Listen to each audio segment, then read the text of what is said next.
எவ்வளவு ஏக்கர் இதுல சாகுபடி செய்யறீங்க? 40 ஏக்கர். எத்தனை ஏக்கர்?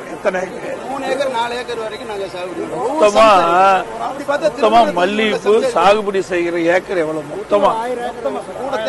ஏன்னா ஒரு சென்ட் கமிட்டி ஆரம்பிக்கணும்னா அது குறிப்பிட்ட அளவு இந்த மல்லிகைப்பூ உற்பத்தி இருந்தா தான் அதை ஆரம்பிக்க முடியும். அதுக்கு ரா மெட்டீரியல் இதுதான். தொகுதி பூரா குண்டுமல்லி சாகுபடி தான் அதிகம். குண்டுமல்லி தானே?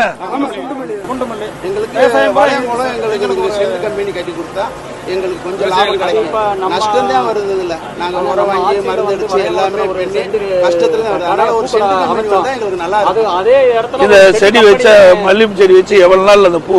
ஒரு வருஷம் ஆயிரும். ஒரு வருஷம் 1.5 வருஷம் ஆயிரும். அது அந்த செடி எவ்வளவு ஆயுள் காலம் இருக்கும்? எத்தனை வருஷத்துக்கு இருக்கு? 8 வருஷம் வரைக்கும் இது பலன் கொடுக்கும். நம்ம கவனிப்பை பொறுத்து இருக்கு சார். இன்னைக்கு உரப்படி முறை 500 ரூபாய்க்கு கிடைச்சு, இன்னைக்கு அதே முறை 1700 மோடியை அறிவிச்சது. இந்த டிஏபி 1200 ரூபாய்க்கு வாங்கிக்கலாம்னு சொன்னாங்க. இன்னைக்கு என்ன செய்யறாங்க, கடையில் 100 மூடை மட்டும் இறக்கிட்டு போனவங்களுக்கு 10 பேருக்கு கொடுக்குறாங்க. அதோட மூடை காலியாக வச்சுட்டு விட்டுட்டு அடுத்த முறை அவங்க வைக்கிற விலை ரெட்டையான மூடை இருந்தது கூட 1700 2000 போயிருச்சு. ஆனா அந்த சொல்லியிருக்காரு அரசாங்கத்திலிருந்து சொல்லி போய் கேட்டோம்னா இல்ல அப்படின்ற கண்டிஷன் கொண்டு வந்துட்டாங்க.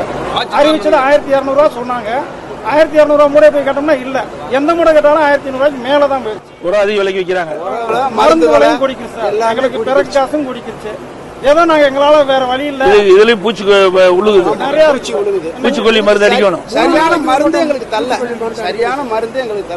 ஒவ்வொருத்தரும் இந்த மருந்து அடி இந்த மருந்து அடின்னு தான் சொல்றாங்களே ஒழிஞ்சு கரெக்டான முறையில் கட்டுப்படி ஆகலாம்.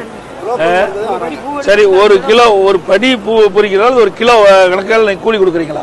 பறிக்கிறது 100 ரூபாய்க்கு மேல கொடுக்குறோம். ஒரு படிக்கு 100 ரூபா. 100 ரூபா கொடுக்குறோம். ஒரு படி பூ பறிச்சா 100 ரூபா. 100 ரூபா. இன்னைக்குள்ள செண்டு நிலைமைக்கு 200 ரூபாய். நீங்க இது விக்கிறீங்களா? கிலோ கணக்கு விக்கிறீங்களா? படி கணக்கு விக்கிறீங்களா? கிலோ கணக்கு.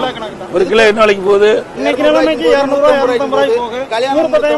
ஒரு படி எத்தனை கிலோ வரும்? 1 கிலோ. படி 1 கிலோ.